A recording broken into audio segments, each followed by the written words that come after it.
بسم اللہ الرحمن الرحیم۔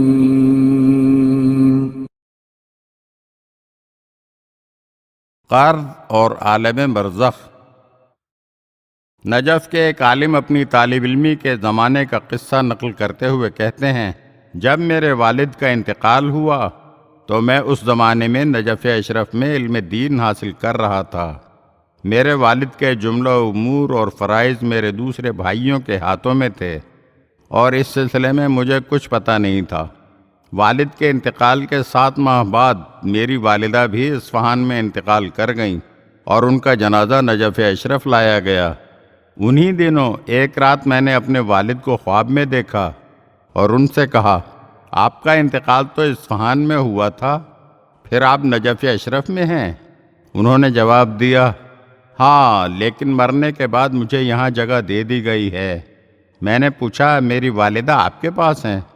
انہوں نے کہا، وہ نجف ہی میں ہیں، البتہ کسی اور جگہ پر۔ میں سمجھ گیا کہ انہوں نے میرے والد کے برابر درجہ نہیں پایا ہوگا۔ پھر میں نے پوچھا، آپ کا کیا حال ہے؟ والد نے بتایا، پہلے تو بڑی سختی اور تکلیف میں تھا، لیکن الحمدللہ اب آرام سے ہوں۔ یہ سن کر مجھے بڑی حیرت ہوئی تو میں نے پوچھا، کیا آپ جیسے لوگ بھی سختی میں مبتلا ہو سکتے ہیں؟ انہوں نے جواب دیا، ہاں، اس کی وجہ یہ تھی کہ آقا بابا کے بیٹے حاجی رضا، جو نال بند کے نام سے مشہور ہیں، میں ان کا مقروض تھا۔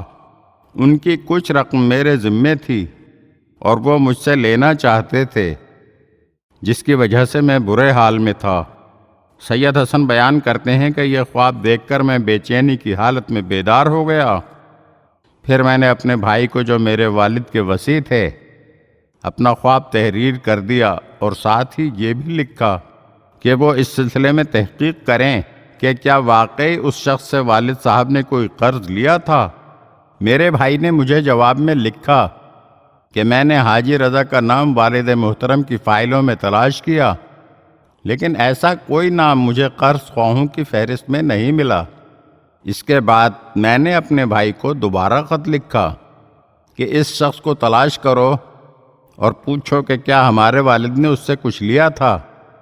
اس کے بعد بھائی نے مجھے لکھا، میں نے اس شخص کو تلاش کیا اور اس سے پوچھا تو اس نے مجھے بتایا، ہاں، 17 تومان مجھے آپ کے والد سے لینا تھے، اور اس کے بارے میں سوائے خدا کے اور کوئی نہیں جانتا تھا۔ مرحوم کے انتقال کے بعد میں نے تم سے پوچھا کہ کیا میرا نام بھی قرض خواہوں کی فہرست میں ہے، تو تم نے جواب دیا کہ نہیں۔ میرے پاس کوئی تحریری ثبوت نہیں تھا اور اپنی بات ثابت کرنے کے لیے کوئی دلیل بھی نہیں تھی۔ چنانچہ میرے دل کو بہت تکلیف پہنچی کہ آخر مرحوم نے قرض خواہوں کی فہرست میں میرے نام کا اندراج کیوں نہیں کیا۔ سید حسن کے بھائی نے مزید لکھا کہ پھر میں نے حاجی رضا سے گزارش کی کہ وہ یہ رقم مجھ سے لے لیں، لیکن انہوں نے قبول کرنے سے انکار کر دیا اور کہا، میں نے اپنا یہ حق 17 تومان معاف کر دیا ہے۔